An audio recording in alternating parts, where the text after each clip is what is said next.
Donc là, on vient de perdre 2 buts à 1 face à Osasuna. Décidément, même quand le Barça nous fait des cadeaux, on trouve quand même le moyen de refuser. Avec cette défaite d'aujourd'hui, il suffit d'un match nul pour le Barça pour passer premier demain. Encore une fois, cet homme-là aujourd'hui aura tout fait pour nous sauver, mais malheureusement, il ne pourra pas tout le temps nous sauver. On savait déjà que le déplacement à Osasuna allait être compliqué, mais pas à ce point. Pendant les 20 premières minutes, on a su dominer le match, mais comme d'habitude, c'est une domination stérile. On avait la possession de balle, mais sans trop être dangereux. Osasuna, quant à eux, était bien en place. Ils essayaient de jouer en contre à chaque fois qu'ils récupéraient le ballon. Et là où on s'est fait avoir aujourd'hui, encore une fois, c'est qu'au milieu, on était trop gentil. Osasuna passait beaucoup trop facilement, à part Valverde, tout le reste là, c'était zéro. Tchouaméni aujourd'hui, contrairement au précédent match face à Benfica, il n'a pas été au rendez-vous. Et offensivement parlant, avec eux, Vinicius, c'était le seul qui apportait du danger. Sur cette occasion-là, par exemple, à la 28e minute, Vinicius fixe la défense. Il fait semblant d'aller sur sa droite. Et finalement, fait un crochet pour aller à sa gauche. Les deux joueurs d'Osasuna complètement perdus se rendent dedans. Et là, Vinicius termine avec une passe qui, malheureusement, n'est pas cadrée. C'était vraiment le seul qui prenait des risques. Finalement, il finit par marquer un superbe but grâce à Valverde. Valverde qui, d'ailleurs, aujourd'hui, malgré la défaite, a été très bon aujourd'hui. Thibaut Courtois également, comme d'habitude, a été monstrueux. C'est grâce à lui aujourd'hui, on perd pas 3 buts à 1 ou 4 buts à 1. Malheureusement, il a eu droit aujourd'hui à une défense pas très rassurante. La preuve, Raoul Asensio qui part l'embêter sur un dégagement qu'il aurait pu faire tranquillement. Malheureusement pour nous, il y a penalty. Oudimir le récupère et le transforme. Moi qui pensais que le match allait se solder sur un but partout après l'égalisation du Real Madrid en deuxième mi-temps. Et bah non, sur une grosse erreur encore une fois de la défense du Real Madrid, on part se prendre un deuxième but. Et demain, le Barça va probablement récupérer le cadeau qu'ils nous ont donné. Ils vont passer premier s'ils gagnent.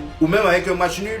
Non mais là c'est pas possible. Qu'est-ce qui vient de se passer avec Lens? Ils viennent tout simplement d'offrir la première place de Ligue 1 au Paris Saint-Germain. Et ce qui est drôle c'est que Monaco vient de leur faire ce que le Paris Saint-Germain les a fait. Dites-vous que Lens menait 2 buts à 0 jusqu'à la 62e minute. Malheureusement pour eux, Balogun vient réduire le score. Et très vite à la 72e minute, Zakaria met le deuxième but, 2 buts partout. Et c'est à partir de là que c'était terminé. Lens a craqué. À la 71e minute, comme vous pouvez le voir, les deux défenseurs de Lens se rentrent dedans. Ansu Fati quant à lui a été beaucoup plus malin. Il s'est mis un peu en retrait. Le ballon est tombé devant lui. Il l'a récupéré et il est parti en contre. Arrivé devant le gardien, ni une ni deux, lob. Et là, on se retrouve à 3 buts à 2 pour Monaco, ce qui fait totalement les affaires du Paris Saint-Germain. Parce que comme vous pouvez le voir au classement, les amis, le Paris Saint-Germain est deuxième avec 51 points et Lens est premier avec 52 points. Donc ce soir, si le Paris Saint-Germain fait ne serait-ce qu'un match nul, il passe premier. C'est tellement dommage. Ils étaient bien partis pourtant. Ils viennent peut-être de perdre le titre en seulement 10 minutes. Et ce qui est incroyable dans cette histoire, c'est qu'à domicile, Lens était sur 11 victoires de suite. Ils n'avaient plus perdu à domicile depuis le premier match face à Lyon. Apparemment, le joueur de Lens, Mathieu Idol, a pris la parole à la fin du match et voici ce qu'il a dit. Il dit: on relance le Paris Saint-Germain bêtement sur une perte de balle. Exactement. C'est compliqué à expliquer. À 2 buts à 0, on avait le match en main.